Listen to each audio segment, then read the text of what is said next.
Muy buenos días, tengan todos ustedes. En nombre de la Vicerrectoría Académica, la Dirección de Innovación y Tecnología Educativa y el equipo UTP RIDA, queremos darle la más cordial de la bienvenida a este segundo día de la Jornada Nacional de Capacitación para visibilizar la producción científico-académica.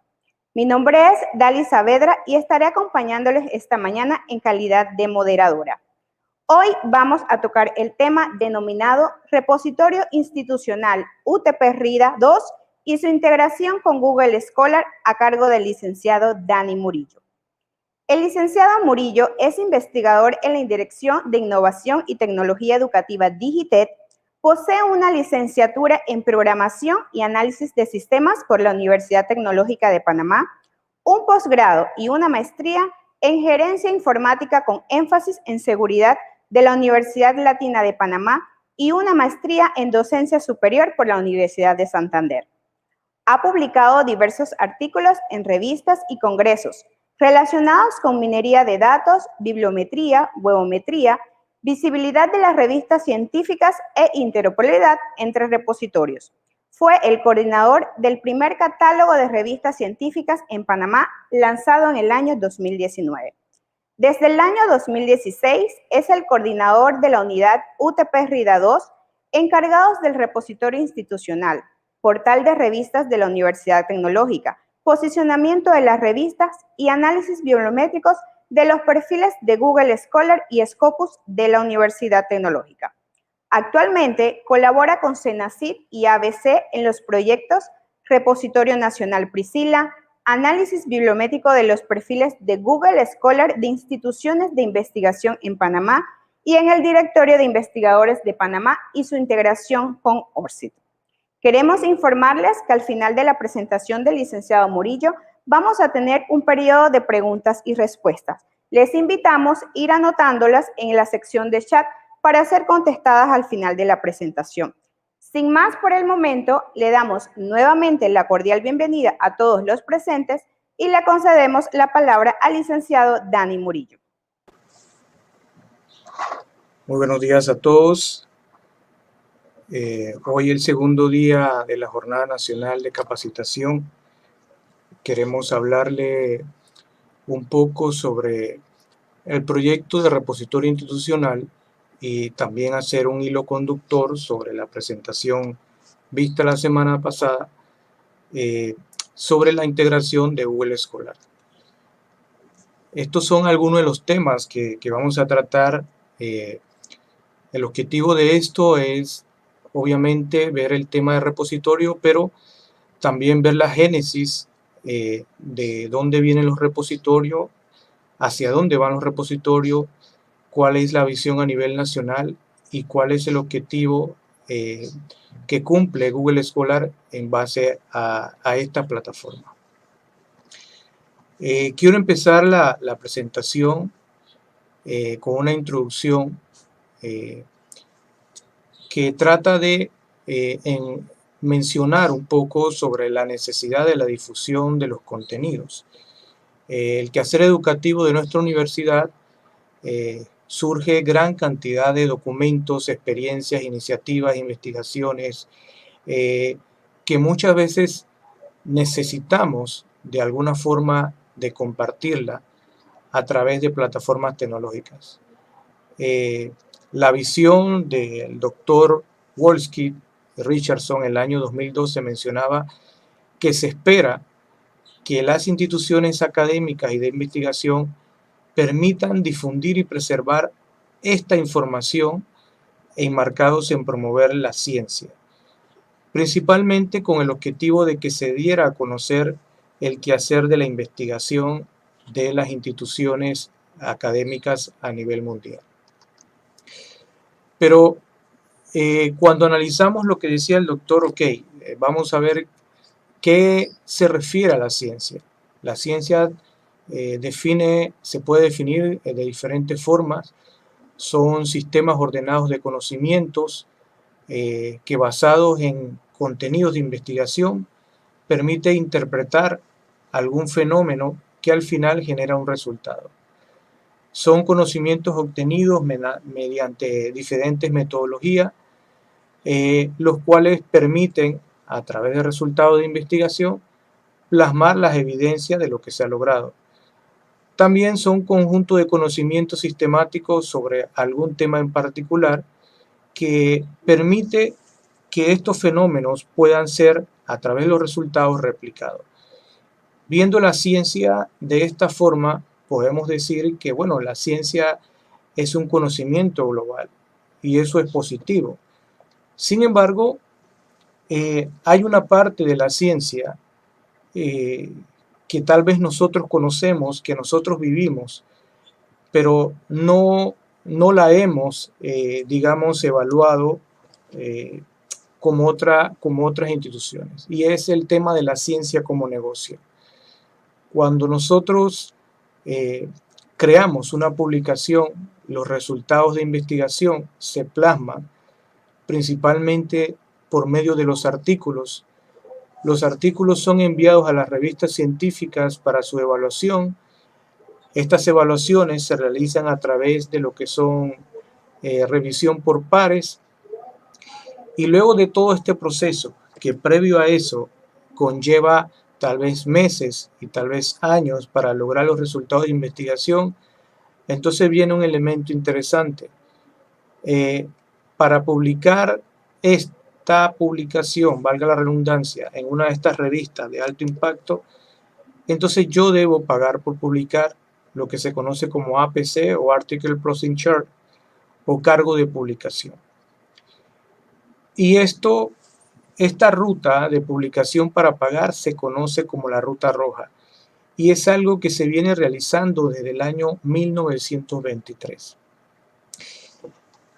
Tal vez si usted ha publicado antes, dice, bueno, este es un proceso normal, esto se realiza en todas las revistas que están integradas a lo que se conoce como el core de la ciencia, las bases de datos científicas, y es así, pero cuando uno analiza un poco el tema de pagar por publicar, el hecho de que yo pague por publicar para que se publique mi publicación, no quiere decir que yo pueda tener acceso a la publicación después de publicar, y tampoco las personas que conocen sobre la publicación van a tener acceso a esa publicación.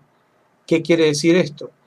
Que el documento, siendo un material valioso, como decía el profesor Wolski, se va a dar a conocer a cierto grupo de la comunidad científica académica, pero un porcentaje muy alto va a tener limitantes en su acceso porque no va a poder pagar por ellos, aun cuando el precio tampoco es muy alto. Y aquí quiero mencionar una historia interesante desde el punto de vista de, ok, y este tema de pagar por publicar, si bien tiene limitaciones, ¿qué ha pasado en términos de esto? Bueno, muchos estudiantes, muchos profesores que han querido estudiar maestrías y doctorados, obviamente al tener limitaciones en el acceso a la información, han tenido que buscar otras fuentes, algunas tal vez no tan ricas como las de pagar por publicar, la que hay que hacer. Y una de las historias más relevantes a través de los años es la de Aaron Swartz. Aaron Swartz era un estudiante de la Universidad de Stanford, programador de computadora, una persona muy inteligente, una persona con alta capacidad de liderazgo, emprendedor, y tenía algo peculiar, era un hacker. Él, queriendo tener información sobre las bases de datos de cierta editorial, se encontró con la limitante de que al tener limitaciones de acceso, principalmente a la base de datos de MIT, él pensaba, oye, ¿qué tal si esas publicaciones que ya nosotros hemos pagado por publicar o el autor ha pagado por publicar, las liberamos? Y en el año 2009 ingresó a la red del Instituto de Massachusetts y descargó 5 millones de documentos que eran restringidos para la red universitaria y los divulgó en acceso abierto. Esta iniciativa, lo que para muchos investigadores y estudiantes le permitió ser llamado el Robin Hood de la ciencia, porque liberó esta cantidad de documentos para bien de los que tenían deseo de poder conocer sobre ello. Le trajo muchos problemas. Y en el año 2011, el gobierno de Estados Unidos empezó literalmente una persecución y fue arrestado por la policía del MIT. También fue acosado por la policía de Estados Unidos y le pusieron, según algunos datos, $4 millones en multa, y probablemente iba a ser condenado a 50 años de prisión. Lo que él pensó que para el bien de la ciencia y para el bien de la comunidad científica, ir en contra de la ciencia como negocio, le trajo muchas consecuencias, entre ellos ansiedad, estrés, y lamentablemente en enero del 2011, en enero 11 del 2013, Aaron Swartz se quitó la vida. Suena difícil entender esta historia como alguien que estaba tratando de compartir la información sobre lo que ya se tenía, digamos, pagado, pero como decíamos, la ciencia como negocio tiene un elemento detrás donde obviamente lo que él estaba haciendo era prohibido y le costó su vida. ¿Por qué traigo a colación esto? Porque obviamente debía haber alguna alternativa para poder tener acceso a esta información.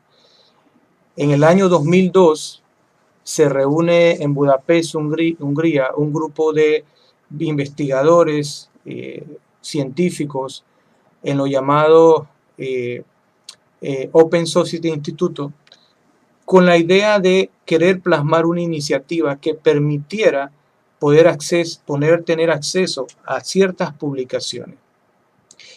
Esta reunión en el 2012 se conoció como la Declaración de Budapest, y la Declaración de Budapest lo que hizo fue plasmar una iniciativa llamada Open Access o acceso abierto.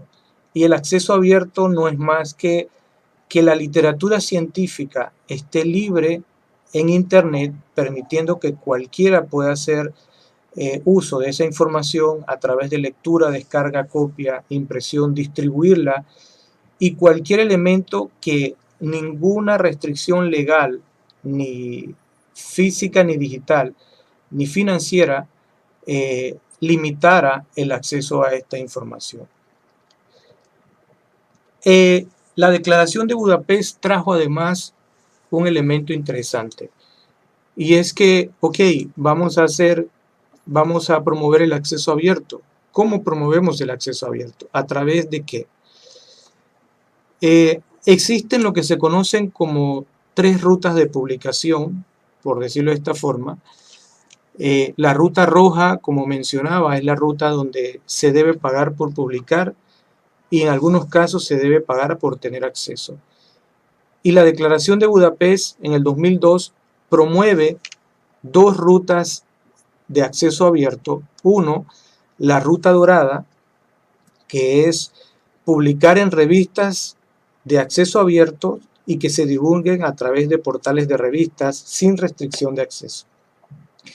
Y la ruta verde, que es que las publicaciones que cumplieran el periodo de embargo, o sea, una vez yo pago por publicar, pueden pasar entre 6 a 24 meses, la publicación se libera y esa publicación pudiera ser publicada en la ruta verde, o sencillamente mi publicación en algunas revistas fueran publicadas en esta ruta verde.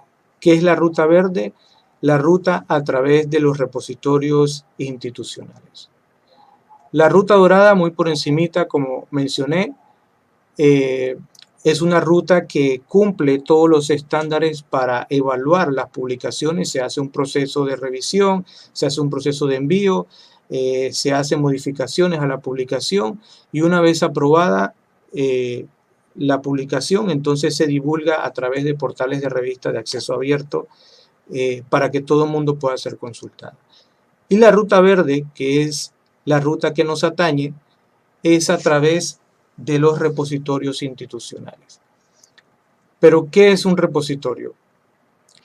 Desde el punto de vista tecnológico, es una plataforma que permite poder dar visibilidad en la red a los contenidos que en él se encuentran. Desde el punto de vista, digamos, académico-científico, es una herramienta que permite la comunicación y visibilidad de la actividad que realiza una institución principalmente académica o también de índole científico. ¿Cuál es la visión de un repositorio? Integrar publicaciones en acceso abierto, integrar artículos, versiones preprint, las versiones que se envían a la revista, o las versiones postprint, que son las versiones corregidas de la revista antes de que sean publicadas. Centralizar la producción científica académica, que es algo que muchas veces no podemos medir en nuestra institución porque no conocemos todo lo que la universidad ha publicado a través de los años. Obviamente, el repositorio como herramienta tecnológica permite ampliar la accesibilidad de estos documentos en la red y obviamente le permite dar una mayor difusión a la producción de la documentación y permite que otras personas puedan reutilizar. Pero un elemento importante de los repositorios es que me permite evaluar la producción científica académica. ¿Qué es lo que genera la producción? ¿Cuál es el impacto? ¿Cuántas citaciones se generan del aporte que yo estoy haciendo? Divulgar las publicaciones, y no solo las publicaciones científicas, sino otro material, como vamos a mostrar más adelante, evita el plagio, debido a que si el documento está en acceso abierto, minimiza el tema que las personas puedan estar copiando información sin tener acceso o permiso para poder tener acceso a ese documento. ¿Qué se almacena en un repositorio? Bueno, inicialmente estaban enfocados al tema de publicaciones de revistas científicas de acceso abierto. Sin embargo, el panorama y el abanico de contenidos relacionados con repositorio a través de los años ha aumentado y prácticamente está relacionado al contenido científico, académico, administrativo, cultural, donde podemos integrar revistas, libros, memorias, estadísticas, patentes, material multimedia, las tesis de pregrado hasta doctorado, artículos completos y en algunos casos datos de investigación basados en resultados de investigación. Esto es un elemento relevante porque permite dar a conocer el quehacer de una universidad y tal vez permitir divulgar lo que está haciendo el investigador. Pero ¿quién puede integrar contenido en un repositorio? Hay algo importante con respecto a los repositorios. Los repositorios pueden ser repositorios temáticos de un área en particular, repositorios especializados según un tipo de contenido y repositorios institucionales que están específicamente orientados a lo que genera una universidad. Y como repositorio institucional, entonces, quienes pueden integrar contenidos, obviamente, el personal académico, y entiéndase académico al personal docente como de investigación, los estudiantes, siempre que se tenga permiso de ellos de poder divulgar, miembros de la universidad, organizaciones y empresas, debido a que algunas universidades hacen convenios con otras instituciones que desarrollan congresos y esas publicaciones pueden ir integradas en el repositorio.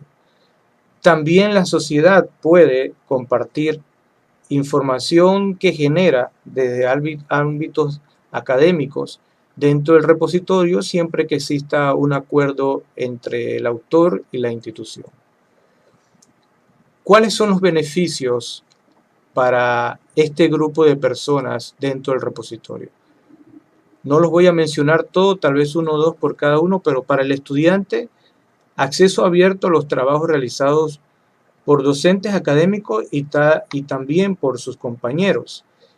Eso es relevante porque permite estar anuente de los trabajos que se han realizado previamente y no duplicar esfuerzos en hacer una investigación sobre algo que ya se ha hecho.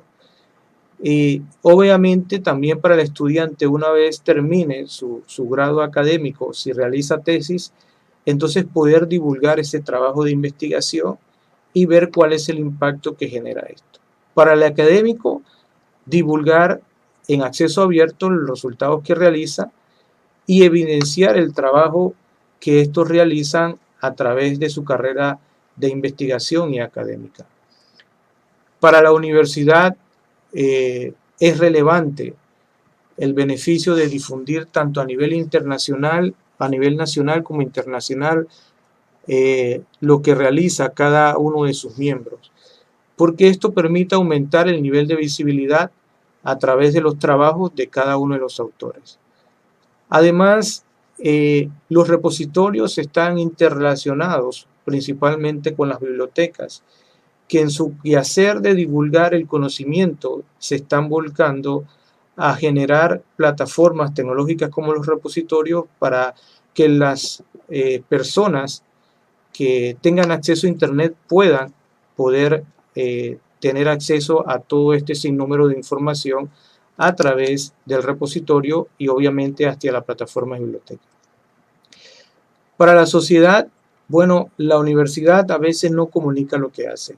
La universidad a veces genera iniciativas de mucho valor y no muestra a la sociedad el bien que realiza desde el punto de vista de conocimiento a través del acceso abierto a los trabajos. Pero también significa rendir cuentas a la nación de que realmente lo que se aporta financieramente tiene un resultado académico y científico para otros cuando se plasma estos documentos en el repositorio. Esto ayuda también a que las personas que no pueden asistir a la universidad o las personas que no hayan ingresado a la universidad disminuyen la brecha de acceso a la información entre instituciones y entre universidades. Si analizamos el tema de los repositorios, bueno, ¿son relevantes realmente los repositorios? ¿Es importante? ¿La Universidad Tecnológica es la primera que realiza esto? ¿Cómo ocurre? Pues no. Desde el año 2005 existe una plataforma que se llama OpenDoor. Es una plataforma que ha contabilizado los repositorios registrados solamente, o sea que pueden haber más. Y a octubre del 2019 contabilizamos cerca de 4.100 repositorios. A la fecha, octubre de 2020, se han creado 1.300 repositorios a nivel mundial más en un año de trayectoria, siendo de este grupo 41 de Centroamérica, 11 de Nicaragua, 11 de Costa Rica, 9 de El Salvador, 4 de Honduras, 6 de Panamá y 1 de Guatemala. Esto es importante porque dentro de Centroamérica hasta octubre del 2019 apenas existían 28 repositorios, así que hay una iniciativa para poder incrementar. Las universidades se han dado cuenta de que resulta relevante visibilizar estos trabajos. Y aquí viene lo que nos atañe a todo este proceso. Ok, ¿y qué ha pasado con la Universidad Tecnológica de Panamá?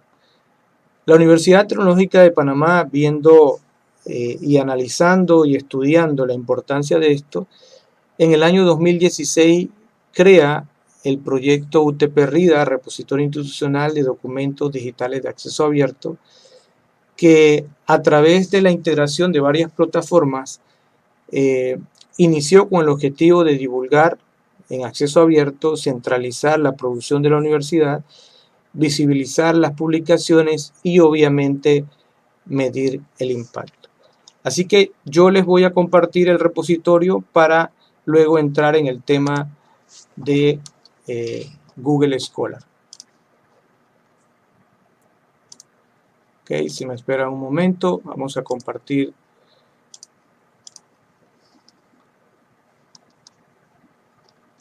la pantalla para tener acceso al repositorio institucional.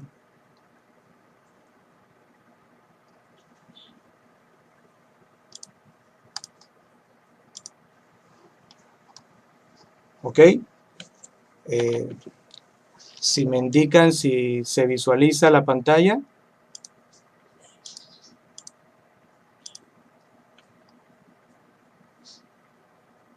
¿Ok? Este es el enlace del repositorio institucional UTP-RIDA 2. Desde el punto de vista tecnológico, del cual no quiero hablar mucho, existen más de 30, 40 plataformas de repositorio. La que nosotros usamos es una plataforma que se conoce como DSpace, es de acceso abierto. Pero aquí lo que quiero resaltar es lo siguiente. El repositorio es una plataforma que permite generar comunidades según el tipo de contenido. Nosotros tenemos contenidos académicos, contenidos administrativos, de investigación. También integramos las revistas académicas, también integramos las memorias de congresos, algunas tesis principalmente de los programas de doctorados internacionales y recientemente webinars y videoconferencias que se han estado realizando, así como esta, donde compartimos tanto el contenido como el enlace de YouTube. ¿Cuál es la diferencia? Diría usted, bueno, esta plataforma me parece una página web y realmente es así, pero ¿cuál es la diferencia de un repositorio con respecto a una página web? Yo voy a visibilizar, esta es la página o la sección del webinar de la semana pasada, creación del perfil en Google Scholar para visibilizar el contenido científico académico, y solo voy a mencionar dos elementos por los cuales los repositorios son totalmente diferentes a una página web. Cuando nosotros accesamos una página web, lo primero que evaluamos es la URL y es lo que compartimos comúnmente. Cuando una página web, valga la redundancia, está online, los principales plataformas de acceso a esta publicación de búsqueda son los buscadores como Google, Yahoo, Bing y demás. Pero el problema con esos buscadores es que son buscadores que te tiran tanta información que tal vez cueste mucho poder integrar, poder extraer lo relevante de esto. Entonces, los repositorios cuentan con algo que se llama metadatos. Los metadatos, su definición es describir datos sobre los datos. Si nosotros vemos esta página, vemos que hay un título, vemos que hay una fecha, vemos que hay un autor, vemos que hay un resumen, una URL, y para nosotros todo esto es un texto. Pero tras bastidores, los metadatos están vinculados a una serie de estructuras y voy a darle clic aquí para mostrarle. Por ejemplo, esta página me dice que hay un metadato relacionado con el nombre. La estructura de metadatos que vincula el repositorio que estamos utilizando se conoce como Dublin Core, donde existen cerca de 18 metadatos básicos y 54 metadatos extendidos que permiten describir una sola página o un solo ítems o un solo elemento dentro de la publicación, dentro del repositorio. En este caso, el metadato que describe al autor, que es Dali Saavedra, se llama DC Contributor Author. El que describe la URL se llama dc.defier. El que describe el formato se llama dc.format. El que describe el lenguaje es DC Language ISO. Y así sucesivamente. ¿Por qué esto es relevante? Porque a diferencia de una página web, todos estos metadatos pueden ser leídos específicamente por buscadores especializados, como es el tema de Google Académico. si Google Académico permite leer estos metadatos e integrar todos los trabajos que yo tengo aquí, entonces yo puedo obtener diferentes beneficios. Uno de ellos es que el contenido de Google Académico es totalmente enfocado a la parte científica y académica, no tanto como el de Google, donde puede tirar cualquier cosa allá.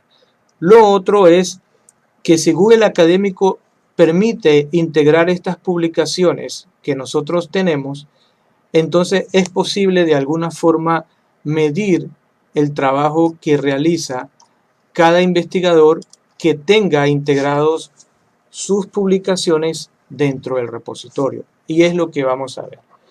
La dirección del repositorio de la Universidad Tecnológica de Panamá es rida2utpac.pa. Yo me voy a mover hacia Google Scholar y voy a escribir a través del comando site la dirección rida.utpac.pa y le voy a dar buscar. Con esto lo que le estoy diciendo a Google Académico es que me haga una búsqueda en el buscador, valga la redundancia, pero solamente del sitio del repositorio de la Universidad Tecnológica. Pero adicional, yo le voy a decir que me busque en este repositorio cuáles son las palabras relacionadas con Dani Murillo, que en este caso soy yo. Y aquí lo relevante es lo siguiente, y es la vinculación que empieza a realizar el repositorio con el buscador Google Scholar. Si ustedes ven aquí, en este primer cuadro, voy a ampliarlo un poquito, hay diferentes elementos que están relacionados con la misma metadata que aparece en el repositorio. 1, el título de la publicación. 2, cuáles son los autores de la publicación, cuál es la fecha de la publicación, cuál es el nombre de la URL, cuál es la descripción o resumen de esta publicación, que son exactamente los mismos datos que aparecen en este lugar. Pero adicional, me dice que este documento es un documento PDF y se encuentra en la ruta rida2utpac.pa. O sea que con esto el repositorio ha sido integrado a Google Scholar, obteniendo una mayor visibilidad, porque es necesario que las personas conozcan cuál es la URL de RIDA para poder integrar. Pero si lo buscan a través de Google Scholar, tienen una mayor facilidad. Pero el elemento más relevante que quiero resaltar y que está aunado a la charla de la semana pasada de los perfiles es lo siguiente. Si las publicaciones del repositorio están integradas a Google Scholar y si los autores de estas publicaciones tienen perfil en Google Scholar, entonces el nombre va a aparecer subrayado de esta forma, indicando que el autor de esa publicación tiene un perfil. Si yo le doy clic aquí donde dice de Murillo, entonces él me va a enviar al perfil de ese autor y me va a mostrar cuál es la publicación, que en este caso es esta que aparece aquí. ¿Cuál es la relevancia de esto? Que yo no solo puedo visibilizar la publicación en el Google Scholar, sino que también puedo identificar cuál es el autor y adicional puedo verificar cuál es el perfil de ese autor, porque puede que yo esté buscando información relacionada con repositorio, encontré 5 publicaciones y ahora quiero saber quiénes son las personas que han escrito esas publicaciones para saber si tienen un conocimiento o expertise sobre esa área. Pero como decía en el tema de los objetivos cuando se creó el proyecto UTP-RIDA, uno de los objetivos de RIDA era medir las publicaciones o medir el impacto de las publicaciones. El impacto de las publicaciones se mide a través de las citaciones por años y era algo que no era posible hacer antes del 2016 porque no teníamos implementados el repositorio. Un elemento relevante de esto es que el repositorio no solo contiene las publicaciones de autores, sino contiene las publicaciones de autores que han escrito en las diferentes revistas de la Universidad Tecnológica de Panamá. Eso implica que estas publicaciones también se integran en los perfiles de Google Scholar, como veíamos la semana pasada, y si las publicaciones estas se integran a Google Scholar, entonces yo puedo crear un perfil de esa revista y también medir el perfil de esa revista, que se vuelve relevante porque así como el autor debe tener un crecimiento a través de los años en sus publicaciones, es importante también medir el impacto de las revistas en el tema de las publicaciones. El repositorio institucional de la universidad actualmente tiene cerca de 2.700 publicaciones.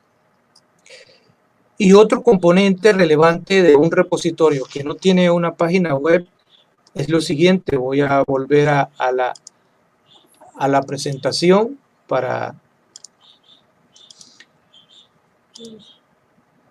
poder explicarles algo.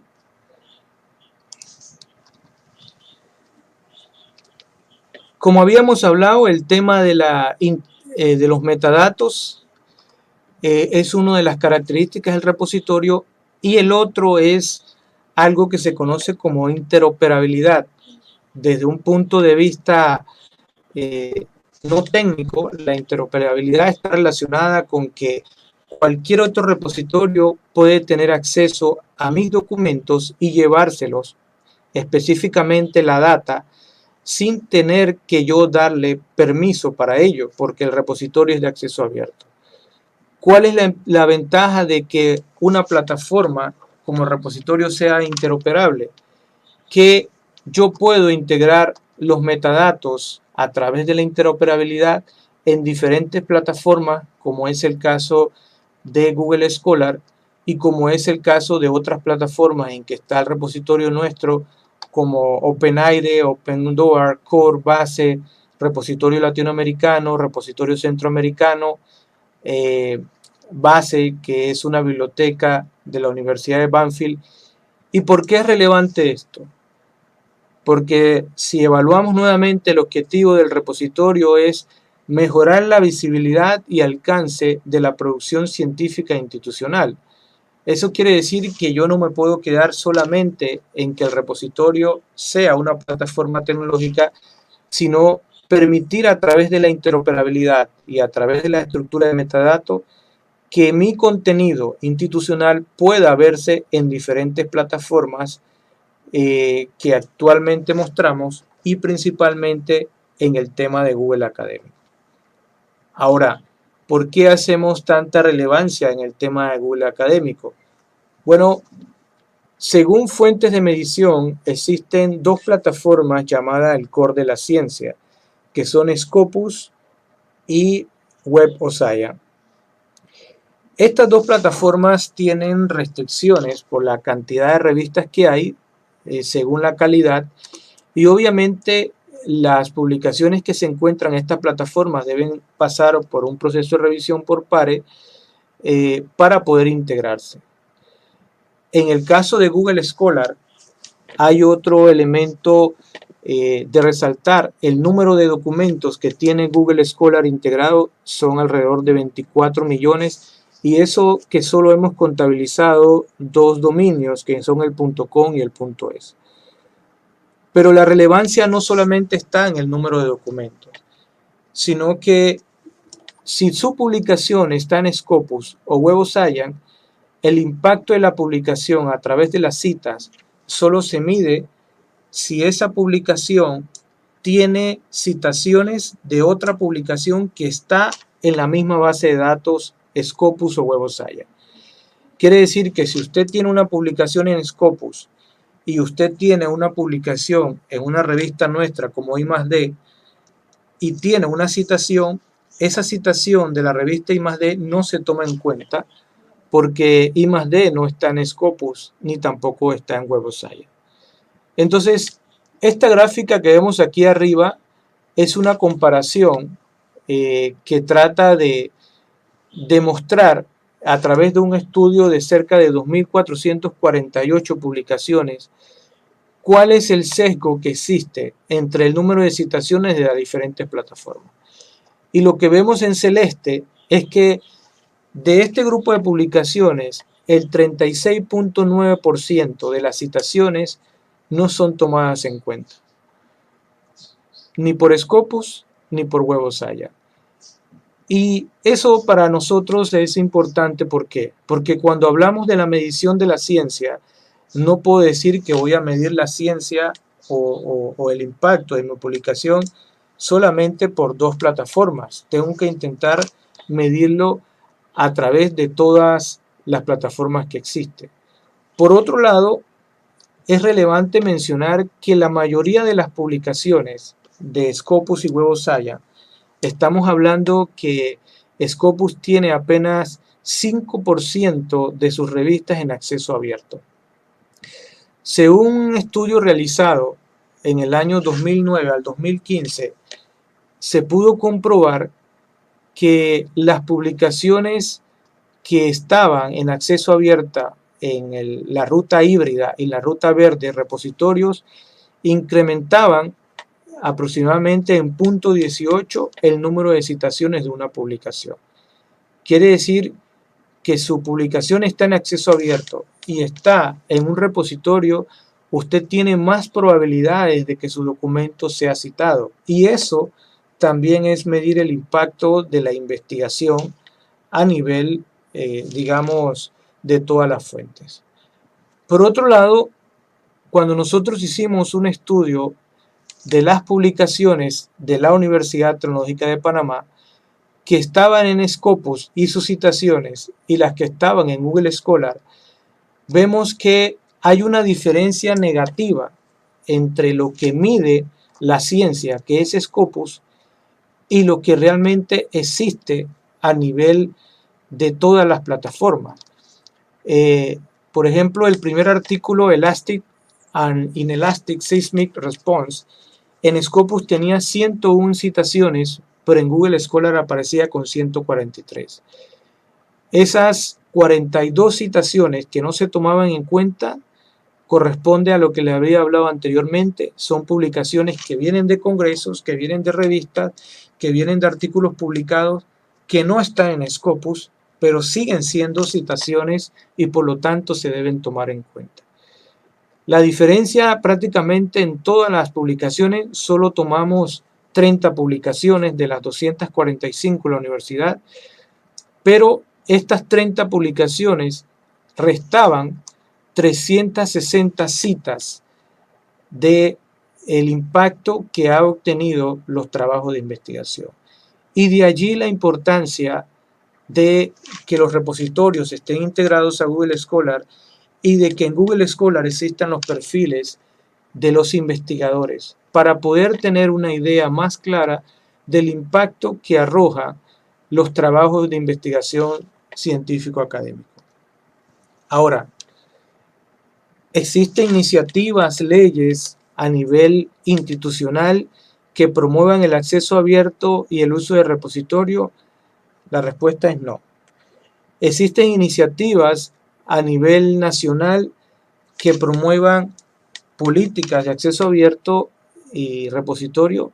La respuesta sigue siendo no. Pero a nivel internacional y regional sí existen iniciativas muy fuertes que promueven el acceso abierto y obviamente promueven el uso de repositorios a través de la Ruta Verde. Una de ellas es el proyecto de Horizonte 2020, que a través de uno de sus mandatos promueve el acceso abierto y uso y divulgación de las publicaciones a través de los repositorios institucionales. Pero adicional, hay un proyecto llamado Plan S, donde promueven en uno de sus 10 criterios que los servicios de divulgación a través de acceso abierto sean enfocados principalmente a través de los repositorios. En el año 2015, el presidente Obama de los Estados Unidos, cuando estaba en su mandato, propuso que todas las publicaciones que eran financiadas con fondos del Estado y fueran publicadas en revistas de alto impacto estuvieran 6 meses restringidos para cumplir con el periodo de embargo, y luego de eso esas publicaciones deberían liberarse en acceso abierto a través de repositorios. Otra iniciativa muy fuerte y relevante es la referencia, que adicional de las anteriores iniciativas que promueven el repositorio, la referencia promueve crear repositorios nacionales que integren repositorios institucionales. Actualmente la referencia tiene 10 nodos de diferentes países, y estos 10 nodos cubren alrededor de 110 repositorios institucionales. Pero, ¿qué pasa a nivel de país? ¿Qué pasa en Panamá en el tema de los repositorios, en el tema de medición? Bueno, en el año 2018 se llevó a cabo en Panamá el Foro Abierto de Ciencias de Latinoamérica y el Caribe. Y en ese foro hubo una iniciativa de diferentes instituciones, incluyendo la Secretaría Nacional de Ciencia y Tecnología, donde se creó un documento llamado Declaración de Ciencia Abierta de Panamá. En esa declaración no solo se promueve el acceso abierto, sino que se promueve el acceso abierto a través de los repositorios institucionales.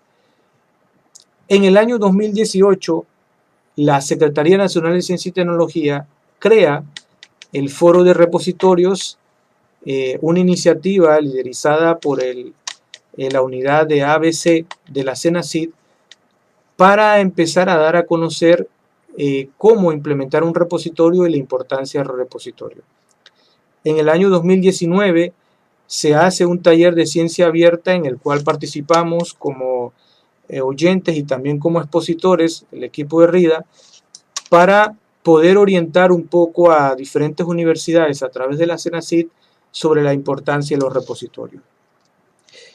¿Qué trajo como consecuencia, o más bien, qué trajo como resultado? Porque realmente ha sido algo positivo. Es que debido a estas iniciativas llevadas por la CENACID y el acceso a bibliografía científica ABC, CENACID creó el proyecto o la plataforma Priscila, que corresponde al Repositorio Nacional de Panamá, donde actualmente se han integrado repositorios de la Universidad Tecnológica, de la UNACHI, de UDELAS, de la Universidad Latina, de UMESID y de INDICASAP. ¿Qué es lo positivo de esto? Que actualmente Priscila ha empezado a integrar la producción científica académica del país, y eso permitirá en su momento poder hacer esa vinculación con Google Scholar, poder hacer esa vinculación a través de los perfiles y poder medir el impacto que se ha obtenido a través de las citas a nivel nacional. ¿Por qué se hace relevante? Precisamente por el tema que mencionaba a nivel de sociedad: rendición de cuentas a la nación. La universidad, y al igual que CENACID, funciona a través de inversiones del Estado, y proyectos como Priscila contribuyen a poder divulgar el quehacer de investigación a nivel de país y obviamente dar mayor visibilidad a las instituciones. Así que, concluyendo un poco este tema, lo que pretendemos con este tipo de charlas es orientarlo a que existe una ruta. Usted es investigador, usted es académico, entonces usted debe generar documentos de publicación científica académico a través de diferentes instancias, revistas, congresos, revistas científicas, pero también está el tema de folletos, manuales, todo eso es el quehacer académico. ¿Dónde lo puedo divulgar? En congresos, en revistas científicas latinoamericanas o en revistas científicas de alto impacto, pero también las puede integrar al repositorio. Las puedo integrar al repositorio. Si la integro al repositorio, entonces estas se pueden integrar inmediatamente o automáticamente en Google Scholar. Y si se integra en Google Scholar, entonces yo como investigador debo generar un perfil, como vimos la semana pasada.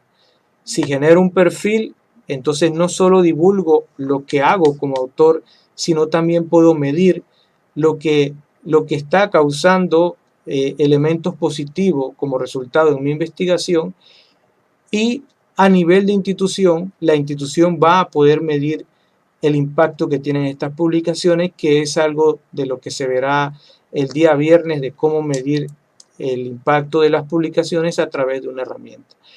Entonces, sin más que decir, esperando poder haber aclarado algunas dudas con respecto a la importancia de los repositorios y qué relación tiene con Google Scholar, y sobre todo la necesidad de que se pueda divulgar la información a través de los perfiles.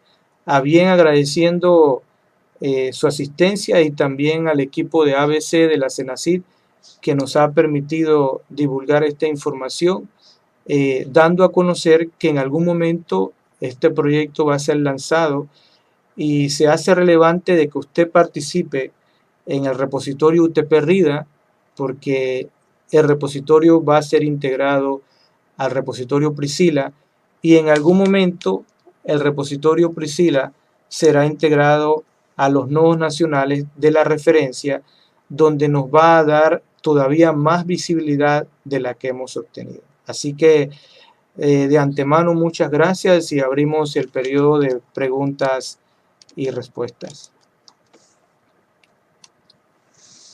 Muchísimas gracias, licenciado Dani. Vamos a proceder ahora a la sesión de las preguntas y respuestas. Tenemos algunas consultas. En la línea de lo que se puede publicar en RIDA, una profesora consulta respecto a los apuntes de un curso, si se pueden publicar en RIDA, y de ser afirmativo, ¿cuál sería el procedimiento? Ok, perfectamente. El material académico generado por el docente es un material valioso, y mucho más si se refiere a apuntes de contenido de asignatura. ¿Cuál es el procedimiento? Bueno, actualmente en el repositorio existen dos formas de integrar el contenido. Uno, que se nos los envía a nosotros, el equipo de RIDA, pero próximamente nosotros estamos trabajando por hacer un proceso que se conoce como autoarchivo. ¿Qué es el autoarchivo? Que cada docente e investigador pueda enviar su publicación a través del repositorio, y lo que nosotros hacemos es normalizar los datos. Entonces, ¿cuál sería el paso? Uno, enviarnos el documento que usted tiene en formato PDF principalmente, y estoy mostrando esta última página. Bueno, no sé, no la tengo compartida, perdón. Voy a compartirla muy breve. Estoy mostrando esta última página por dos razones. Uno, aquí está la dirección donde deben escribirnos, utp.repositorio, y lo otro es por lo siguiente. Cada vez que usted envía un documento, cualquier documento que sea de su autoría, usted debe colocarle una licencia de acceso abierto, o nosotros podemos recomendarle una. ¿Cuál es la importancia de una licencia abierta? Uno, obviamente el tema de que usted está otorgando el permiso, y segundo, por lo menos esta licencia lo que dice que es una licencia Creative Commons de acceso abierto, donde se reconoce que usted es la autora, que este documento no va a ser vendido, y que este documento puede ser compartido por otras personas siempre y cuando haga su autoría o señale su autoría y se utilice la misma licencia. Entonces, esa es la parte por la cual nosotros debemos, digamos, enviarle una recomendación, pero usted nos envía el documento e inmediatamente lo subimos al repositorio. Ok, muchísimas gracias. Siguiendo en la línea de lo que son publicaciones, nos consultan si es una publicación que está en la IEEE o es una publicación de práctica que está en otro sitio publicado, se puede enlazar la misma dirección con el repositorio o solo se deben subir publicaciones que contengan documentos en PDF, por ejemplo. Ok, hay dos detalles aquí importantes. Uno, como bien menciona, el tema de qué debemos publicar en el repositorio. El repositorio principalmente es para publicar documentos y sobre todo documentos en acceso abierto. Pero si hay una publicación en IEEE y el documento está restringido, si hay una publicación en Scopus y el documento está restringido, entonces lo que nosotros hacemos es integrar el enlace de la publicación. Estoy buscando un ejemplo como esta, por ejemplo. Esta publicación que aparece aquí está en Science Direct. Lo que nosotros hacemos es colocar el título, la descripción, los autores y todo lo demás y de a dónde viene la fuente. Ahora, usted se pregunta, bueno, si yo voy aquí al enlace y el documento está restringido, no voy a tener acceso. Sí, exactamente, no va a tener acceso porque el documento no es de acceso abierto. Entonces, ¿pero para qué lo colocan en el repositorio? Bueno, lo colocamos en el repositorio porque eso permite identificar cuáles son las publicaciones. Por ejemplo, si usted ve aquí, el autor de esta publicación es el doctor Vladimir Villarreal. Y si vamos al repositorio al inicio, él es uno de los autores que más publicaciones tiene. Entonces, el hecho de que la publicación no se encuentre en el repositorio no es bueno, pero por otro lado, tenemos una estadística de cuántas publicaciones están generando los autores. ¿Puedo publicarla? Claro que sí puede publicarla, solo que no va a estar en acceso abierto, y si está en acceso abierto, entonces colocamos tanto el documento como la URL de la fuente. Ok, muchísimas gracias. ¿Cuáles serían los otros 5 repositorios registrados en Panamá, aparte del de la institución Universidad Tecnológica? Ok, actualmente está el de la Universidad Nacional de Chiriquí, el de la Universidad Udelas, el de la Universidad Latina, el de la UMESIT y el INDICASAP. Estos no son los únicos repositorios que existen, son los únicos repositorios que actualmente están registrados en Priscila y cumplen con ciertos estándares. Cuando yo hablo de estándares es que el repositorio no es solamente una herramienta tecnológica, es una herramienta que debe cumplir ciertos criterios y esos criterios son normados por una organización que se llama OpenAIRE. Entonces, ¿cuáles son los que actualmente cumplen con esos estándares? UNACH, UDELA, la Universidad Latina, UMESIT, INDICASAT y la Universidad Tecnológica de Panamá. Sí, es correcto. Okay. Por último, tenemos una consulta según su perspectiva. ¿Cómo y dónde ve al repositorio UTP RIDA 2 en 5 años? Ok, gracias por la pregunta, y esa es una pregunta muy interesante y voy a intentar mostrarla con esto. El repositorio, como decía, es un componente de una visión generada en el año 2016. Nuestro objetivo principalmente era poder visibilizar la producción científica de la institución, pero ya esta iniciativa va más allá, de la cual hemos estado trabajando durante cerca de 4 años, gracias a Dios. ¿Qué incluye? Bueno, el proyecto UTP RIDA dentro de Digitec incluye el repositorio institucional, incluye el portal de revista, incluye promover el acceso abierto, incluye la integración a la plataforma de investigadores de la UTP, que ya lo hemos trabajado, incluía la creación o la integración del repositorio nacional, un proyecto que ya es una realidad, promover y generar capacitaciones de Google Scholar, ORCID y Mendeley. Y como ustedes veían la semana pasada, cuando inició este proyecto, apenas habían 35 perfiles de Google Scholar de la UTP. Actualmente hay cerca de 219, entonces ha habido un incremento en la concientización del uso y necesidad de esto. Por otro lado, el proyecto también ha promovido la indexación de las revistas que al año 2015 solo se encontraban en el directorio y catálogo de Latindex.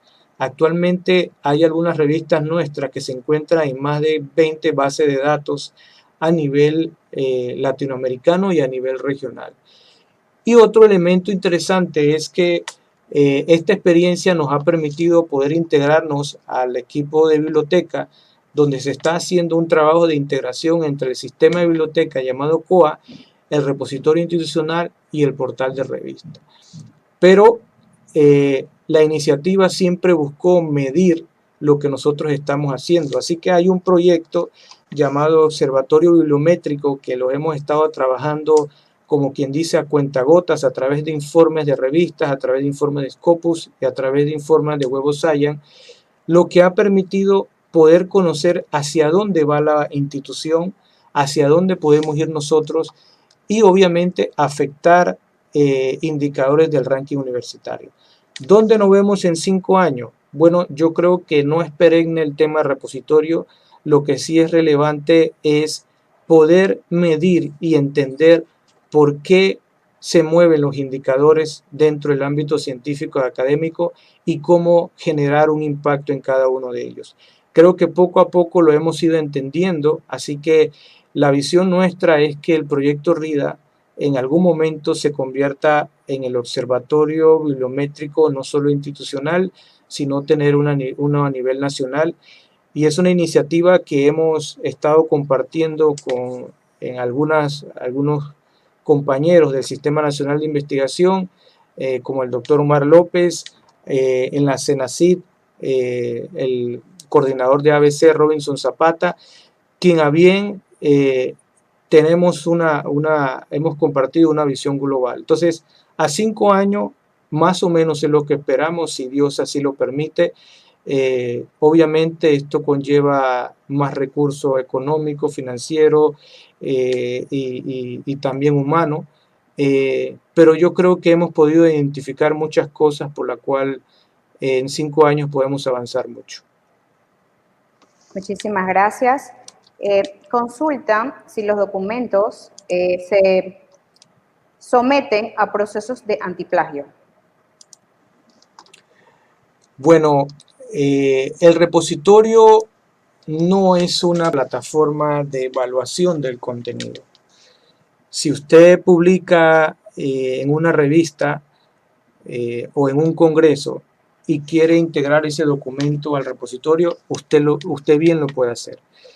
Pero es la revista y el congreso quienes deben evaluar el nivel de plagio del contenido, no el repositorio. No hay forma de que lo pongamos a hacer y tampoco es recomendable que nosotros lo hagamos porque estamos limitando el que los contenidos vayan al repositorio. Sin embargo, sí hay elementos que corresponden a la institución, por ejemplo, las tesis de grado, la tesis de posgrado y la tesis de doctorado generadas por miembros de nuestra institución, que se hace relevante colocarlas en el repositorio, deben pasar por un proceso de plagio. Pero, como dije, esto no nos corresponde a nosotros, le debe corresponder a entidades más orientadas al tema de catalogación, como puede ser la biblioteca, o entidades más relacionadas al tema de propiedad intelectual, como es la Dirección de Gestión de Transferencia de Conocimiento. Una vez ellos aprueben el porcentaje de plagio que tiene el documento, entonces nosotros procedemos a divulgar el contenido. Gracias. Los repositorios que cumplen con los estándares son los que pueden pertenecer a lo que es el repositorio SUCA-SICA.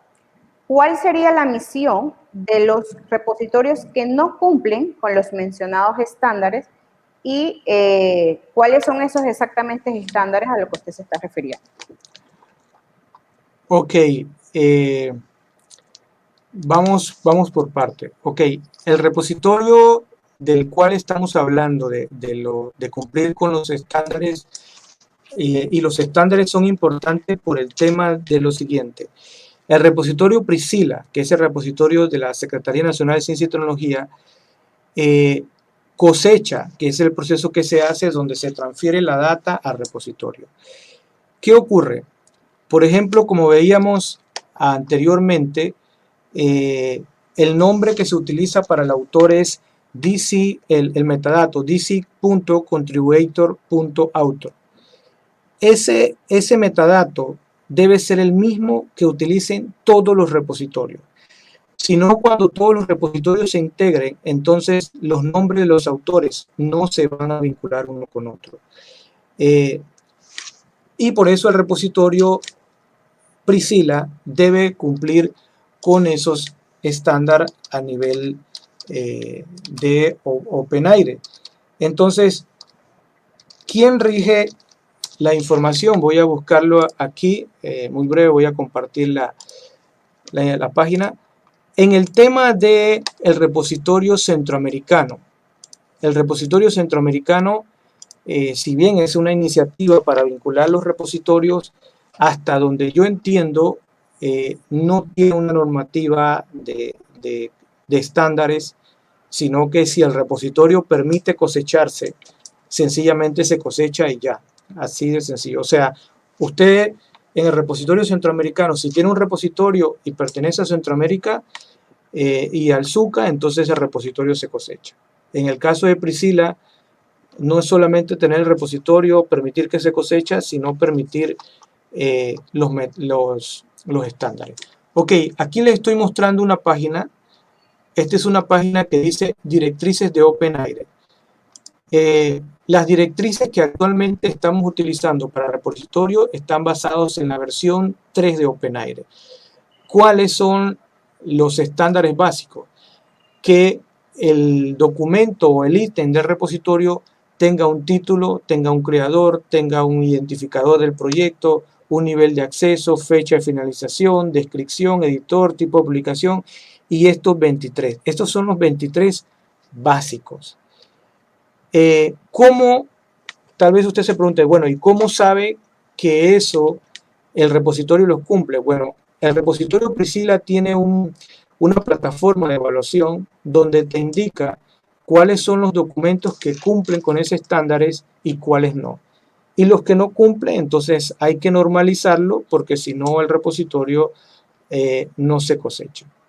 Así que, ¿quién evalúa los estándares? OpenAIRE. ¿Cuáles son los estándares? Son estos de aquí.